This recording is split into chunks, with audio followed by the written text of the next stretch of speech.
लेकिन अगर मुझे कोई एक अच्छा शख्स मिल जाता है जो मुझे सपोर्ट कर सकता है, मेरी पिछली गलतियों को भुला सकता है और इज्जत के साथ मुझे रख सकता है, तो मैं उसके साथ ज़रूर शादी करूँगी।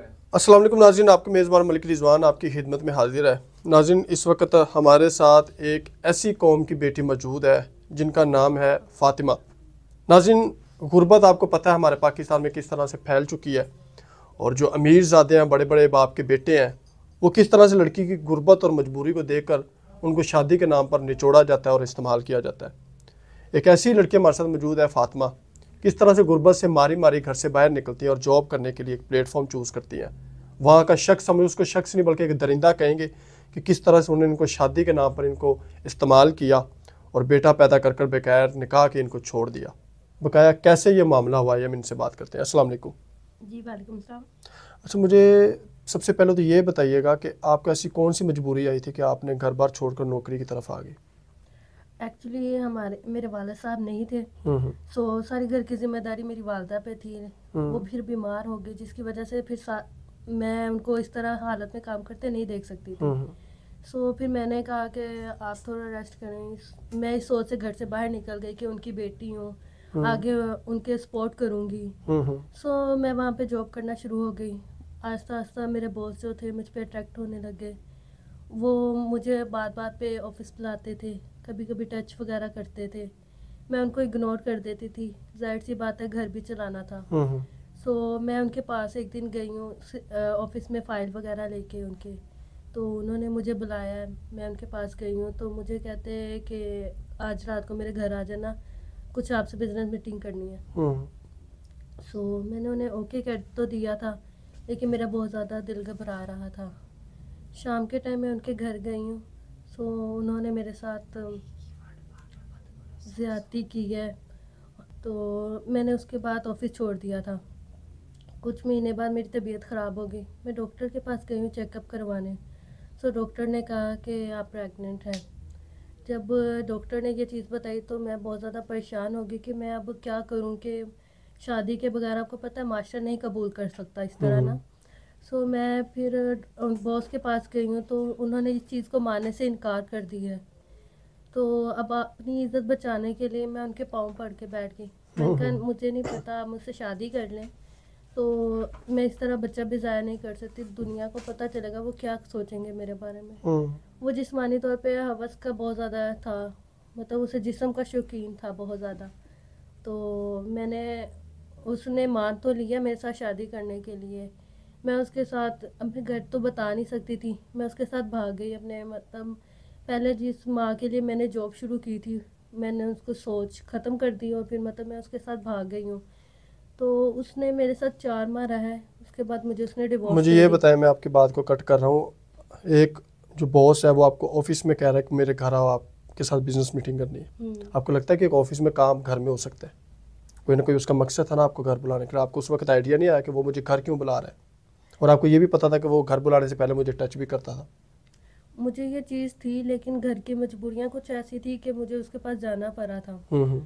तो घर के कुछ हालात ऐसे थे, उसने कहा था कि मैं आपकी प्रमोशन करूँगा, आपकी सैलरी इंक्रीज़ करूँगा। ये सोच की वजह से फिर मैं उनके पास चली गई थी। तो मुझे नहीं पता था कि वो इस तरह मेरे साथ करेगा। तो खैर उसने मेरे साथ शादी तो कर ली थी, 4 माह हमारी रही है। उसने मेरा बच्चा गिरा दिया था, हाथ वगैरह उठाता था मुझ पे, मारता था। शादी कितने माह रही थी? सिर्फ 4 माह रही थी हमारी शादी। वो मुझ पे हाथ वगैरह उठाता था, बात बात पे ताने मारता था। उसे पता था इसके साथ इसके पेरेंट्स वगैरह नहीं है। उसने मुझे छुपा के दूसरी शादी कर ली। जब मुझे पता मतलब आपको बताया भी नहीं कि उसने दूसरी शादी कर ली? जी, मुझे पता भी नहीं चला। 4 माह में मेरा फर्स्ट मंथ लगा था तो उसने साथ ही शादी कर ली थी। मुझे जब पता चला मैंने उससे डिवोर्स ले ली।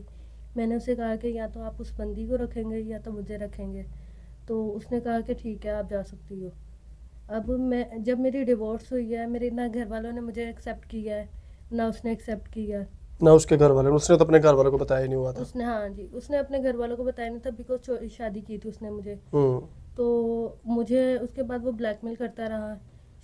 जब हमारी डिवोर्स हो गई है, डिवोर्स मिल गया मतलब? डिवोर्स मैंने ली थी उससे, फिर वो मुझे ब्लैकमेल वगैरह करना शुरू हो गया कि मैं तुम्हारे ऊपर तेजाब फेंक दूंगा, ये वो मुझसे पैसे वगैरह थ्रेट्स मांगने करता रहा। जी, मुझसे पैसे वगैरह मांगता रहा है। फिर मैंने कहा आपको पता है कि अब हमारी डिवोर्स हो गई है, तो मुझे किस वजह से ब्लैकमेल वगैरह कर रहे हो। तो हालांकि वो उसका बिजनेस था, अपना सिस्टम सारा कुछ था, लेकिन वो फिर भी मुझे ब्लैकमेल करता था। अच्छा, मुझे बताएं आपकी उम्र कितनी है? मेरी उम्र 20 साल है। 20 साल है। घर वालों से भी कोई ताल्लुक वास्ता नहीं है? नहीं, किसी से भी रब्ता नहीं। उसके साथ भी कोई रब्ता नहीं आपका? नहीं, उससे मेरा रब्ता नहीं। वो कभी कभी कॉल करता है, पैसे वगैरह मांगता है, इसके अलावा हमारा कोई रब्ता नहीं। मतलब कॉल करता है और आपको तंग करता है और ब्लैकमेल करता है वो आपको? जी। अच्छा, मुझे ये बताएं कि वो पैसे आपसे क्यों मांगता रहा? वो तो अमीर बंदा था, आप एक गरीब घर की लड़की हैं। वो मुझसे पैसे इसलिए मांगता था कि वो मुझे कहता था शादी के बाद या तो मुझे पैसा दो या तो तुम मेरे साथ आओ, नाइट स्पेंड करो मेरे साथ। शादी के बाद भी, तलाक के बाद भी? डिवोर्स के बाद भी वो यही चीज चाहता था।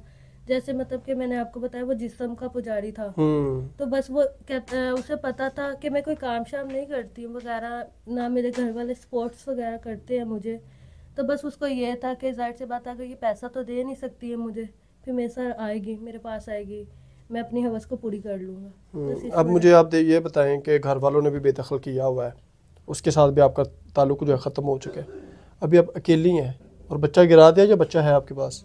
बच्चा तो उसी ने गिरा दिया था। बच्चा गिरा दिया था। अब गुजारा कैसे कर रही है? बगैर नौकरी के, बगैर माँ बाप के रह कैसे रही है और अपने आप को सपोर्ट कैसे कर रही है? मैं बस लोगों के घरों में काम वगैरह करके अपना खर्चा वगैरह पूरा कर देती हूँ। अब मेरे जो मोहल्ले वगैरह हैं उन्हें पता है अकेली रहती है, तो कोई खाना भेज देता है, किसी न किसी तरीके से मुझे सपोर्ट कर देते हैं सब। तो पढ़ी लिखी हैं आप, कोई अच्छी नौकरी भी तो कर सकती हैं। आपको पता है आज के दौर में नौकरी वगैरह मिलना बहुत ज़्यादा मुश्किल है। तो मैंने अप्लाई वगैरह भी किया हुआ, लेकिन मुश्किल है, आज के दौर में नहीं मिलती है। फिर मैंने उससे बेहतर यही समझा कि लोगों के घर में काम करके इज्जत की रोटी खा सको। बिल्कुल सही कह रही हैं। अब आगे क्या इरादा है ज़िंदगी का? जाहिर सी बात है, अभी आप 21 साल आपकी उम्र है और कोई शख्स कोई चाहिए आपको, कोई ऐसा इंसान जो आपको बगैर किसी डिमांड के और बगैर किसी ब्लैकमेलिंग के आपके साथ इज्जत से शादी करे तो कर लेंगी? लेकिन अगर मुझे कोई एक अच्छा शख्स मिल जाता है जो मुझे सपोर्ट कर सकता है, मेरी पिछली गलतियों को भुला सकता है और इज्जत के साथ मुझे रख सकता है, तो मैं उसके साथ ज़रूर शादी करूँगी। कोई डिमांड, कोई शर्त, उम्र कितनी होनी चाहिए, या वैसे ही ख्वाब सुनहरे दिखाए और वो आपको इस्तेमाल करे और छोड़ दे? नहीं, इस तरह का बंदा नहीं, मुझे बस वो चाहिए जो मुझे इज्जत दे सके, 2 वक्त की इज्जत की रोटी दे सके। नाज़रीन, आपने गुफ्तगू इनकी सुन ली और जो कि मैंने इंटरव्यू स्टार्ट करते वक्त ही बोला था कि हमारे माशरे में आजकल जिस्म के नाम पर जो अमीरज़ादे वो गरीब लड़कियों को किस तरह से नोचते हैं, ये मिसाल तो आप लोगों ने आज देख ली है। लेकिन शादी के नाम पर भी इस्तेमाल किया जाता है और बाद में ब्लैक मेलिंग थ्रेड्स के अलावा कोई और उनके पास ऑप्शन नहीं होता। मजबूर लड़की मीडिया पे किस लिए, ये आपने तमाम कहानी सुनी है। नाज़रीन, शादी करने के लिए आप ज़रूर रब्ता कीजिएगा ताकि हमारी वजह से अगर इनका घर फंस जाए, लोगों के घरों में काम करने से ये बैठ जाए सुकून से चार दीवारी में, तो हमें इसके अलावा और क्या चाहिए। इसी के साथ इजाज़त दे, अल्लाह ने के बाद।